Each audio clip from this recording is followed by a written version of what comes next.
Let's make a V-stitch newborn beanie today. I will be using lightweight category 3 acrylic yarn and a hook size 3.5 millimeters. The finished measurements of this hat would be 13 inches in circumference and 5 inches in height. I start with chain 5, which I join in ring with a slip stitch. And now I begin my first round. Chain 4. 3 first chains count as first double crochet and 1 chain counts as chain 1. Then I make a double crochet in ring and chain 1, double crochet in ring and chain 1, and I continue this way until I have 12 double crochets in total. I join this round with a slip stitch into the third chain of the beginning chain 4. So remember that the first chain 3 counts as our first double crochet, and I must have 12 double crochets. 1, 2, 3, 4, 5, 6, 7, 8, 9, 10, 11, 12. Round 2, I make a slip stitch into the next chain 1 space, and I make chain 4 and a double crochet into the same chain 1 space. So this counts as my first V-stitch. Then I make a V-stitch into the next chain 1 space. I make a double crochet, chain 1 and a double crochet. And again, into the next chain 1 space, I make my V-stitch, which is double crochet, chain 1 and a double crochet. And I continue this way all the way around. I join this round with the slip stitch into the third chain of the beginning chain 4. So this is the end of my second round, and here I have 12 V-stitches.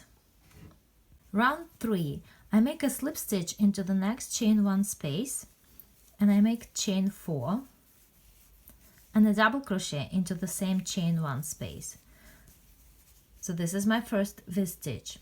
Then I need to make a V-stitch into the space between 2 V-stitches of the previous round.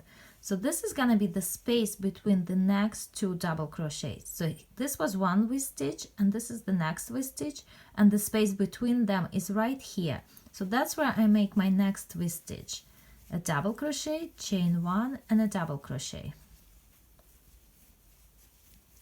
Then I need to make V-stitch into the next 2 V-stitches. So this is my next V-stitch, and this is where I make my new V-stitch. And again, this is the next V-stitch, and this is where I make my next V-stitch.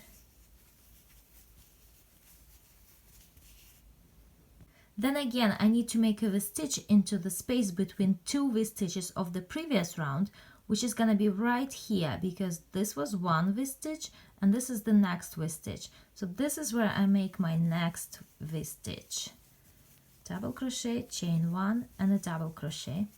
And again, I make a V-stitch into each of the next 2 V-stitches. So here and there. And I continue this way all the way around. I end with a V-stitch in space between the 2 V-stitches of the previous round, and then I join this round with a slip stitch into the third chain of the beginning chain 4. So at the end of this round I must have 18 V-stitches. Let's check. 1, 2, 3, 4, 5, 6, 7, 8, 9, 10, 11, 12, 13, 14, 15, 16, 17, 18. After I made 3 rounds, I should check my gauge to make sure my hat will come up the right size. So I measure my circle across, and my gauge should be 3.5 inches. So it's working out perfect. Round 4, I make a slip stitch into the next chain 1 space, then chain 4, and a double crochet into the same chain 1 space. And then I make a V-stitch into each V-stitch around. So double crochet, chain 1 and a double crochet into the next chain 1 space. And again, double crochet, chain 1 and a double crochet into the next chain 1 space. And I continue this way all the way around. I joined this round with a slip stitch into the third chain of the beginning chain 4. And again, at the end of round 4, I must have 18 V-stitches. And as you can see, my hat begins to look like a hat. It's not a circle anymore. And for the rounds 5 through 11, all I need to do is to repeat round 4. Here I completed 11 rounds for the pattern, and now I only need to make one more round for the trim of the hat. I start with a chain 1 and I make a single crochet into the next V-stitch. Then I make a single crochet into the space between the next 2 V-stitches. Then again a single crochet into the next V-stitch and a single crochet into the space between the next 2 V-stitches. And I continue this way all the way around. I joined this round with a slip stitch to the first single crochet, and I'm ready to fasten off. All I need to do now is to hide the yarn tail, and my newborn hat is ready.